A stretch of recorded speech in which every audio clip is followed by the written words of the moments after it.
नमस्कार दोस्तों, स्वागत है आप सभी को हमारे channel Urdu super classes by Azad sir में। आज हम पढ़ाने वाले हैं UP TET Hindi pedagogy complete theory plus MCQ. Class 3 में यह क्लास यूपी टेट परीक्षा की तैयारी करने वाले सभी छात्रों के लिए बहुत महत्वपूर्ण है। आज की क्लास में हम पढ़ेंगे हिंदी पेडागोजी की महत्वपूर्ण थ्योरी, एग्ज़ाम में पूछे जाने वाले एमसीक्यू और सुपर फास्ट रिवीजन। इसलिए आप सभी क्लास को पूरे देखें। अगर चैनल पर नए हैं तो सब्सक्राइब करें। चलिए दोस्तों, क्लास शुरू करते हैं। यहाँ देखिए दोस्तों, क्लास शुरू करते हैं। जो क्या है, भाषा क्या है दोस्तों। अगर थंबनेल में देख लिए होंगे, अगर सब्सक्राइब नहीं किए हैं तो सब्सक्राइब कर दीजिए, लाइक कीजिए, कमेंट कीजिए और शेयर कर दीजिए। पहले हम थ्योरी पढ़ाएंगे, उसके बाद हम आपको दूसरे सवाल क्वेश्चन आंसर में जाएंगे दोस्तों। यहाँ देखिए, यूपी टेट हिंदी का लैंग्वेज पेडागोजी लैंग्वेज 1 और लैंग्वेज 2 दोनों के लिए है। ठीक है दोस्तों। यहाँ देखिए, थ्योरी क्या है, भाषा क्या है। भाषा क्या है, भाषा किसको कहते हैं।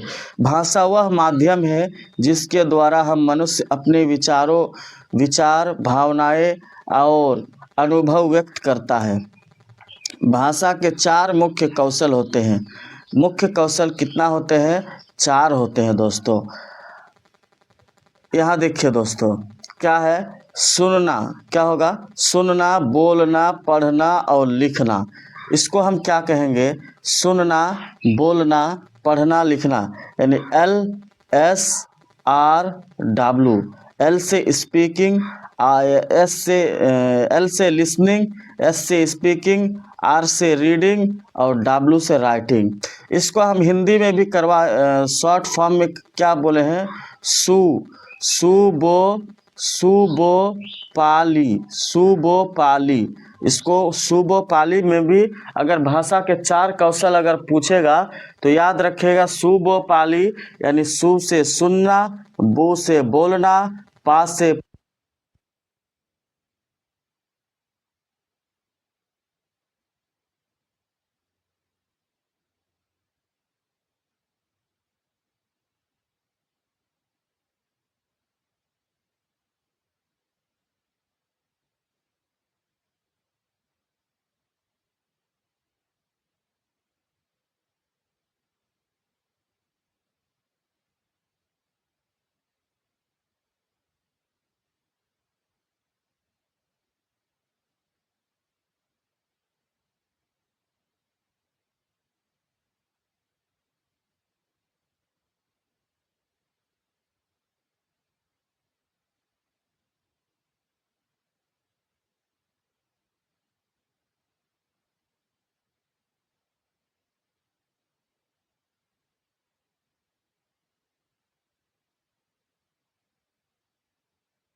अब यहाँ देखिए, चलिए आगे चलते हैं। आगे क्या है, तीसरा नंबर सवाल में देखते हैं।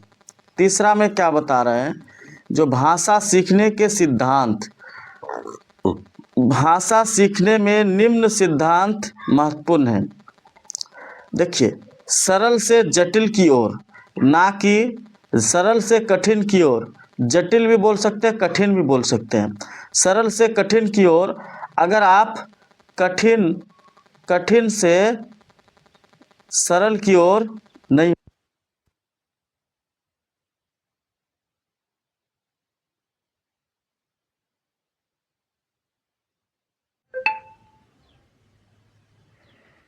चलिए दोस्तों, हम अभी क्या बताने वाले हैं, क्या बता रहे थे, जो इसका क्या होगा, एक मिनट, इसका जो होगा सरल से कठिन की ओर। सरल से कठिन की ओर, पहले आसान चीज़ उसको देंगे बच्चा को, उसके बाद कठिन की ओर जाएंगे।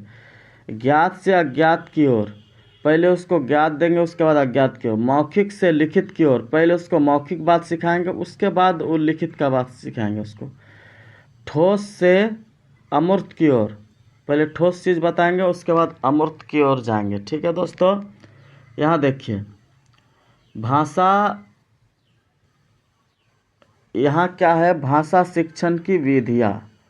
ये थ्योरी है दोस्तों। भाषा पढ़ाने के लिए कई विधियाँ उपयोग की जाती है। व्याकरण अनुवाद विधि, प्रत्यक्ष विधि, संरक्षण विधि और संरचनात्मक विधि। व्याकरण अनुवाद विधि, जैसे हम बच्चों को सिखाएंगे तो व्याकरण का कोई फॉर्मूला या कोई चीज़ सिखाकर उसको हम सिखाएंगे। लेकिन प्रत्यक्ष विधि यानी डायरेक्ट मेथड, इसमें हम बच्चे को डायरेक्ट कोई चीज़ सिखाए तो उसको हम क्या बोलते हैं, डायरेक्ट मेथड बोलते हैं, यानी प्रत्यक्ष विधि। संरचना विधि है, संरचना विधि, ठीक है। संचारात्मक विधि, ठीक है दोस्तों। चलिए अब यहाँ देखिए, यहाँ क्या बता रहा है उसको देखना है। 5 नंबर में भाषा कौशल विकास। भाषा शिक्षण में चारों कौशल का विकास जरूरी है। क्या क्या जरूरी है? सुनना, कहानी, कविता और वार्तालाप में सुनने की क्षमता बढ़ती है। बोलना, प्रश्न उत्तर, चर्चा और संवाद से बोलने की क्षमता बढ़ती है। ठीक है दोस्तों। चलिए यहाँ देखिए, पढ़ना, पाठ पढ़ने और समझने से पढ़ने की क्षमता बढ़ती है। लिखना, निबंध, पत्र और अनुच्छेद लिखने से लिखने की क्षमता बढ़ती है। ठीक है दोस्तों, हम सब बता दिए। अब देखिए भाषा क्या है। 6 नंबर में भाषा शिक्षण में शिक्षक की भूमिका। भाषा शिक्षण में शिक्षक की भूमिका महत्वपूर्ण होती है। शिक्षक को चाहिए कि छात्रों को अधिक बोलने का अवसर देना है। मतलब छात्रों को आप अधिक से अधिक उसको अवसर दें, मौका दें, तभी वो अच्छे से अच्छे सीख पाएंगे। और रचनात्मक गतिविधियां कराना, सरल से रोचक तरीके से पढ़ाना। पहले उसको सरल चीज़ देंगे, उसके बाद कठिन की ओर जाएंगे। ठीक है दोस्तों। चलिए यहाँ देखिए 7 नंबर भाषा शिक्षण में मूल्यांकन। भाषा सीखने का मूल्यांकन निम्न प्रकार से किया जाता है। ठीक है, मौखिक परीक्षण, लिखित परीक्षण, गतिविधि आधारित मूल्यांकन। ठीक है दोस्तों। चलिए अब यहाँ देखिए, पहले हम आपको सवाल की तरफ लेके जा रहे हैं। मैं आपको UP TET Hindi language pedagogy 30 MCQ practice set दे रहा हूँ। ठीक है, मैं करा रहा हूँ। यह यूपी टेट सीटेट परीक्षा के लिए बहुत महत्वपूर्ण है। आप बिना स्किप किए हुए देखिए क्लास को। और UP TET Hindi pedagogy 30 MCQ हम अभी करवाने वाले हैं। ठीक है, अगर अभी तक मेरे चैनल को आप सब्सक्राइब नहीं किए हैं तो सब्सक्राइब कर दीजिए, ताकि आपका कोई भी क्लास ना छूटे। और हम एक चीज़ बताना आपको मुनासिब समझता हूँ, ताकि थोड़ा सा टाइम लेके, ताकि आपका कोई भी क्लास ना छूटे और आप ये ना बोल सके सर आज़ाद सर आप अच्छे से पढ़ाए हैं, और आप ये ना बोल सके जो हम पढ़ाए नहीं, या कुछ ऐसा कुछ भी आप नहीं बोल सकते हैं। ठीक है दोस्तों। चलिए यहाँ देखिए, पहले हम आपका 8 AM में आपका हिंदी का क्लास आपको मिल गया होगा, CDP का मिल गया होगा। ठीक, CDP का मिल गया होगा। लेकिन आपको 8 AM में आपको हिंदी का मिलेगा। CDP का ही हम कर देता हूँ, CDP मिलेगा।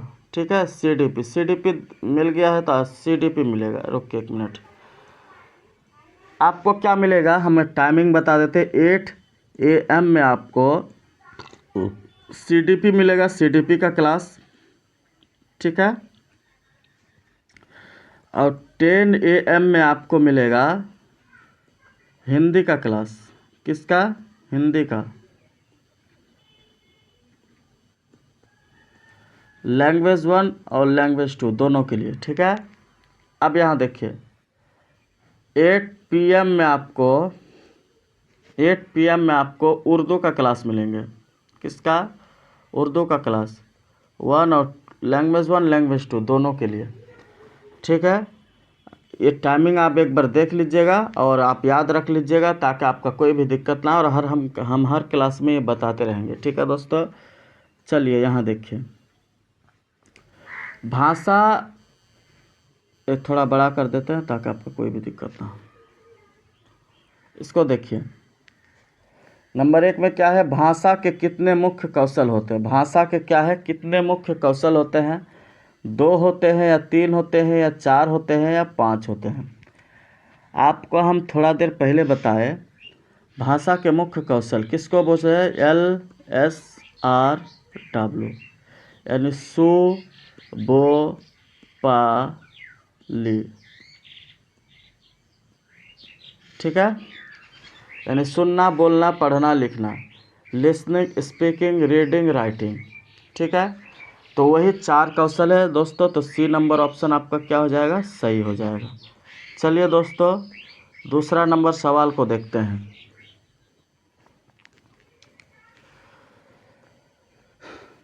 निम्नलिखित में से कौन सा भाषा कौशल नहीं है। यहाँ निगेटिव पूछा है। क्या पूछा है, यहाँ निगेटिव पूछा है, तो निगेटिव बताना है। सुनना, बोलना, पढ़ना और लिखना। देखिए, भाषा कौशल में सुनना भी है, बोलना भी है, पढ़ना भी है, लेकिन गिनना नहीं है, गिनना। तो आपका क्या हो जाएगा, ये गलत हो जाएगा, और जो गलत होगा वही सही हो जाएगा, यानी डी नंबर ऑप्शन सही होगा। देखिए, अगर निगेटिव पूछेगा तो निगेटिव में 1 गलत होगा और 3 सही होगा। और जहाँ पॉजिटिव पूछेगा तो पॉजिटिव में आपका 3 सही होगा और 1 गलत होगा, और जो गलत होगा वही सही होगा। ठीक है दोस्तों, पॉजिटिव में यहाँ देखिए, नेगेटिव में 1 गलत होगा और पॉजिटिव में एक गलत होगा और 3 नेगेटिव में 1 गलत होगा। गलत जो होगा वो सही, वही आंसर होगा। ठीक है दोस्तों, चलिए दोस्तों आगे चलते हैं। और यहाँ देखिए, सवाल नंबर तीसरा में क्या बता रहा है उसको ध्यान से देखना है। भाषा शिक्षण का मुख्य उद्देश्य क्या है। भाषा शिक्षण का क्या मुख्य उद्देश्य क्या है। व्याकरण रटाना, भाषा का सही प्रयोग सिखाना, केवल परीक्षा पास करना, केवल पढ़ना। हम आपको एक चीज़ हम बताना चाहते हैं, कहीं पर आपका अगर केवल आ गया तो उसको काट दीजिए।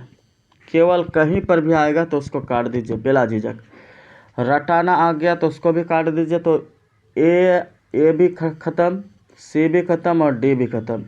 तो आपका बी बच गया। तो आंसर नंबर बी आपका क्या हो जाएगा, सही हो जाएगा, क्योंकि भाषा का सही प्रयोग सिखाना, तो यही वाला आपका सबसे राइट आंसर होगा। चलिए यहाँ देखिए दोस्तों, 4 नंबर सवाल में क्या बता रहा है, जो भाषा सीखने का पहला कौशल कौन सा है। लिखना है, पढ़ना है, सुनना है, बोलना है। भाषा सीखने का पहला कौशल कौन सा है, लिखना है या पढ़ना है, या पहला कौशल पूछ रहा है ना। आपको क्या पूछ रहा है, पहला कौशल। पहला कौशल आपको सुनना होगा। हम बार बार बताते हैं, सु बो पा ली। अगर कहीं पर सु बो पा ली अगर याद करने में दिक्कत हो रहा तो शॉर्ट फॉर्म याद कर लीजिए, या LSRW, listening, speaking, writing, reading. ठीक है, पहला सुनना होगा, तो पहला कौशल सुनना है। तो ऑप्शन नंबर सी आपका क्या हो जाएगा, राइट आंसर हो जाएगा। चलिए दोस्तों, 5 नंबर सवाल को देखते हैं। 5 में क्या बता रहे हैं, भाषा शिक्षण का सिद्धांत है कठिन से सरल की ओर, सरल से कठिन की ओर, दूर से पास की ओर, ऊपर से नीचे की ओर। ठीक है दोस्तों, हम आपको थोड़ा देर पहले भी हम एक बात जिक्र किए थे। पहले हम वो बात हम आपको बता देते हैं ताकि कोई भी दिक्कत ना हो। यहाँ देखिए, कठिन से सरल की ओर नहीं होगा दोस्तों, कठिन से सरल की ओर नहीं होगा, सरल से कठिन की ओर। तो ऑप्शन नंबर बी आपका क्या हो जाएगा, सही हो जाएगा। ठीक है, ये भी गलत है, दूर सा कोई लेना देना नहीं है, ऊपर से नीचे इसका कोई लेना देना नहीं है इसमें। सरल से कठिन की ओर होगा, यानी ऑप्शन नंबर बी आपका राइट आंसर हो जाएगा। चलिए दोस्तों, 6 नंबर सवाल को देखते हैं। 6 नंबर सवाल में क्या बता रहा है उसको देखना है। ज्ञात से अज्ञात की ओर सिद्धांत किससे संबंधित है? भाषा शिक्षण, गणित, विज्ञान, खेल। हम आपको थोड़ा देर पहले भी बताए, जो थ्योरी पढ़ाए उस थ्योरी में आपको हम बताए जो भाषा शिक्षण से संबंधित है, ज्ञात से अज्ञात की ओर। ज्ञात मतलब दिमाग, भाषा शिक्षण यही होगा। गणित से कोई लेना देना नहीं है, विज्ञान से कोई लेना देना नहीं है, खेल से कोई लेना देना नहीं है, तो भाषा शिक्षण होगा। यानी ऑप्शन नंबर ए आपका क्या हो जाएगा? सही हो जाएगा दोस्तों। चलिए दोस्तों 7 नंबर सवाल को देखते हैं। 7 में क्या बता रहे हैं? भाषा शिक्षण में सबसे महत्वपूर्ण क्या है? भाषा शिक्षण में सबसे महत्वपूर्ण क्या है? व्याकरण है, रटना है, संचार है, परीक्षा है। भाषा शिक्षण में सबसे महत्वपूर्ण क्या है वो पूछ रहे हैं आपको, ठीक है। तो व्याकरण का कोई भी महत्व नहीं है, रटना तो होगा ही नहीं, परीक्षा भी होगा नहीं, तो क्या होगा? संचार होगा। यानी सी नंबर ऑप्शन आपका क्या हो जाएगा? सही हो जाएगा दोस्तों। चलिए दोस्तों 8 नंबर सवाल को देखते हैं। 8 नंबर सवाल में क्या बता रहे हैं उसको ध्यान से देखने का। 8 नंबर में भाषा सीखने का दूसरा कौशल क्या है? बोलना है, लिखना है, पढ़ना है, गिनना है। तो भाषा सीखने का दूसरा कौशल क्या है तो वो आपको बताना है, ठीक है। और यहाँ देखिए, अगर आप सवाल का जवाब दे पा रहे हैं तो कमेंट बॉक्स में सवाल आप देखिए और उसका कमेंट बॉक्स में सवाल का जवाब भी दीजिए ताकि हमको भी हिम्मत मिले। यहाँ देखिए दोस्तों, भाषा सीखने का दूसरा कौशल क्या है? दूसरा कौशल लिखना है। सुबोपाली, 1 मिनट दोस्तों, बोलना होगा। दूसरा कौशल बोलना है, लिखना नहीं होगा, पढ़ना नहीं होगा, गिनना नहीं होगा, बोलना होगा। तो ऑप्शन नंबर ए आपका राइट आंसर हो जाएगा। चलिए दोस्तों 9 नंबर सवाल को देखते हैं। 9 नंबर में क्या बता रहे हैं उसको देखना है। 9 नंबर में है पढ़ने की क्षमता किससे बढ़ती है? पढ़ने की क्षमता किससे बढ़ती है? पाठ पढ़ने से, खेल से, चित्र से, गिनती से। तो पढ़ने की क्षमता किससे बढ़ती है वो आपको बताना है, ठीक है दोस्तों। यहाँ देखिए, पढ़ने की क्षमता पाठ से बढ़ती है, ना खेल से। कोई भी पढ़ने की क्षमता थोड़े बढ़ेगा, चित्र से भी नहीं बढ़ेगा और गिनने से भी नहीं बढ़ेगा। तो ऑप्शन नंबर ए आपका क्या हो जाएगा? सही हो जाएगा। चलिए दोस्तों 10 नंबर सवाल को देखते हैं। 10 में क्या बता रहे हैं उसको ध्यान से देखने का। जो लिखने की क्षमता किससे बढ़ती है? लिखने की क्षमता किससे बढ़ती है? निबंध लेखन से, या खेल से, या चित्र से, या गिनती से, ठीक है। लिखने की क्षमता अगर गिनती करेंगे तो ये पढ़ना हो गया, चित्र देखना हो गया, खेल भी नहीं, निबंध से। यानी ऑप्शन नंबर ए आपका क्या हो जाएगा? सही हो जाएगा दोस्तों। आए समझ में दोस्तों? अगर सब्सक्राइब नहीं किया तो सब्सक्राइब कर दीजिए और अपने दोस्तों को क्लास शेयर कर दीजिए, ठीक है दोस्तों। अब यहाँ देखिए 11 नंबर सवाल में देखिए, 11 में क्या बता रहे हैं? भाषा शिक्षण में शिक्षक की भूमिका क्या है? भाषा शिक्षण में शिक्षक की भूमिका क्या है? मार्गदर्शन है, केवल है, केवल है, केवल है। हम बताए दोस्तों केवल, केवल, केवल अगर काट दीजिएगा तो ऑप्शन नंबर ए ही बचता है, तो ऑप्शन नंबर ए आपका सही होगा। कहीं पर अगर केवल, मात्र, सिर्फ, ही, ओनली, रटना, याद करना, कंठस्थ करना ये सब आएगा तो ये सब नहीं होगा दोस्तों। हम एक नेगेटिव और पॉजिटिव का अगर एक हम क्लास लेकर आएंगे उसमें हम आपको बताएंगे सारा चीज़, जो कौन सा नहीं होगा। आप लोग कमेंट कीजिए, तो आप लोग को नेगेटिव पॉजिटिव का भी क्लास चाहिए ताकि आपको सवाल सॉल्व करने में आसानी हो, तो हम उसका भी क्लास लेके आएंगे, ठीक है। 12 नंबर में देखिए दोस्तों, भाषा शिक्षण में कौन सी विधि उपयोग होती है? भाषा शिक्षण में कौन सी विधि उपयोग होती है? प्रत्यक्ष विधि, अनुवाद विधि, या संरचनात्मक विधि, या सभी? भाषा शिक्षण में कौन सी विधि होती है? देखिए दोस्तों, प्रत्यक्ष विधि यानी डायरेक्ट मेथड भी उपयोग होती है, अनुवाद विधि ये भी उपयोग होती है, संरचनात्मक विधि ये भी उपयोग होती है। तो ऑल हो जाएगा, यानी ऑप्शन नंबर डी आपका सही हो जाएगा। हम थोड़ा देर पहले थ्योरी इसी क्लास में हम बताए हैं, उस थ्योरी को थोड़ा अच्छे से ध्यान से देखिएगा तो सब सवाल सॉल्व हो जाएंगे। यहाँ देखिए दोस्तों 13 नंबर सवाल में क्या है। 13 में बता रहे हैं आपको, जो डायरेक्ट मेथड का अर्थ है? प्रत्यक्ष विधि, अनुवाद विधि, संरचनात्मक विधि या व्याकरण विधि? आपको हम डायरेक्ट मेथड प्रत्यक्ष विधि ऑप्शन नंबर ए हम आपको बताए थे और ऑप्शन नंबर ए सही हो जाएगा। चलिए दोस्तों 14 नंबर सवाल को देखते हैं। 14 में क्या बता रहे हैं उसको ध्यान से देखने का, ठीक है दोस्तों।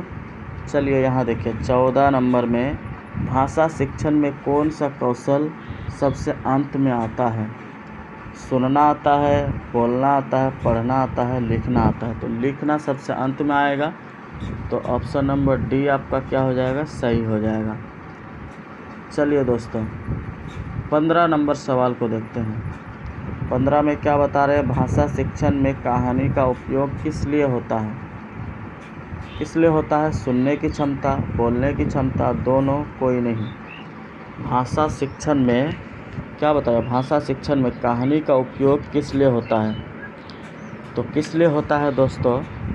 दोनों होता है, सुनने की क्षमता भी और बोलने की क्षमता भी। तो ऑप्शन नंबर सी आपका क्या हो जाएगा? सही हो जाएगा। 16 नंबर सवाल को देखिए दोस्तों।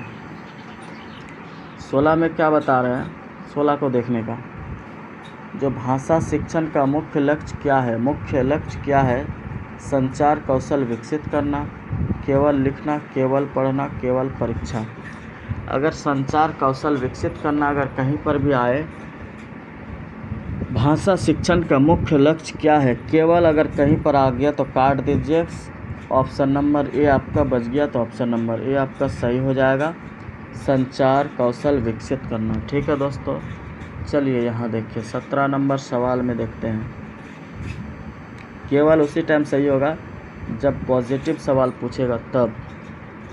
यहाँ देखिए 17 में क्या बता रहे हैं? भाषा शिक्षण में सबसे पहले क्या सिखाया जाता है? लिखना, पढ़ना, बोलना, सुनना। भाषा शिक्षण में क्या सबसे पहले क्या सिखाया जाता है वो आपको बताना है। तो सबसे पहले सुनना सिखाया जाता है, यानी ऑप्शन नंबर डी आपका क्या हो जाएगा? सही हो जाएगा। चलिए दोस्तों 18 नंबर सवाल को देखते हैं। 18 में क्या बता रहे हैं? जो भाषा शिक्षण में गतिविधि आधारित शिक्षण किस लिए है? रुचि बढ़ाने के लिए, समय बिताने के लिए, परीक्षा के लिए, कोई नहीं। अगर अभी तक मेरे सब्सक्राइब नहीं किए तो सब्सक्राइब कर दीजिए। यहाँ देखिए भाषा शिक्षण में गतिविधि आधारित किस लिए होता है? रुचि बढ़ाने के लिए। किस लिए? रुचि बढ़ाने के लिए होता है दोस्तों। चलिए यहाँ देखिए 19 नंबर सवाल को देखते हैं। 19 नंबर में क्या है? भाषा शिक्षण में शब्द भंडार बढ़ाने के लिए क्या ज़रूरी है? पढ़ना, लिखना, बोलना, सभी। ठीक है दोस्तों, यहाँ देखिए पढ़ना भी ज़रूरी है, लिखना भी ज़रूरी है, बोलना भी ज़रूरी है, तो सभी यानी ऑल, यानी डी नंबर ऑप्शन सही हो जाएगा। चलिए दोस्तों 20 नंबर सवाल को देख लेते हैं सही से। 20 में क्या बता रहे हैं? जो भाषा शिक्षण में कविता का उपयोग किस लिए होता है? सुनने और बोलने के लिए, गणित के लिए, विज्ञान के लिए, खेल के लिए। भाषा शिक्षण में कविता का उपयोग किस लिए होता है वो आपको बोलना है, ठीक है। तो सुनने और बोलने के लिए होता है, गणित का कोई नहीं, विज्ञान का कोई नहीं, खेल का कोई नहीं, सुनने और बोलने के लिए, यानी ऑप्शन नंबर ये आपका क्या हो जाएगा? सही हो जाएगा दोस्तों। अब 21 नंबर सवाल को देखिए दोस्तों। 21 में क्या बता रहा है? भाषा शिक्षण में कौन सा कौशल पढ़ने से संबंधित है? रीडिंग से, राइटिंग से, लिसनिंग से, स्पीकिंग से। ठीक है, तो आपका रीडिंग से, यानी रीड मतलब पढ़ना, पढ़ने से संबंधित है तो रीडिंग से संबंधित है, तो ए नंबर ऑप्शन आपका क्या हो जाएगा? सही हो जाएगा। चलिए 22 नंबर सवाल को देखते हैं। 22 में क्या बता रहे हैं उसको ध्यान से देखने का। इसको देखिए 22 में बता रहा है जो भाषा शिक्षण का मूल्यांकन कैसे किया जाता है? मौखिक परीक्षा से या लिखित परीक्षा से या गतिविधि या सभी। ठीक है दोस्तों, अगर यहाँ देखिएगा तो गतिविधि देखिएगा तो ज़्यादा सही होगा। ठीक है दोस्तों, 23 नंबर सवाल को देखिए। 23 में क्या बता रहे हैं? जो भाषा शिक्षण में छात्र को क्या देना चाहिए? अधिक बोलने का अवसर, केवल नहीं होगा, केवल नहीं होगा, कोई नहीं होगा। अधिक बोलने का अवसर देना चाहिए। अब यहाँ देखिए 24 नंबर सवाल को देखिए। 24 में क्या बता रहे हैं? 24 में बता रहा है जो भाषा शिक्षण में शिक्षक क्या करना चाहिए? प्रेरित करना चाहिए, डांटना चाहिए, चुप कराना चाहिए, नज़रअंदाज। नज़रअंदाज कहीं आएगा तो काट दीजिए, चुप कराना आएगा तो काट दीजिए, डांटना आएगा तो काट दीजिए, प्रेरित करना होगा। क्या होगा? प्रेरित करना होगा। तो ऑप्शन नंबर ए आपका क्या हो जाएगा? सही हो जाएगा दोस्तों।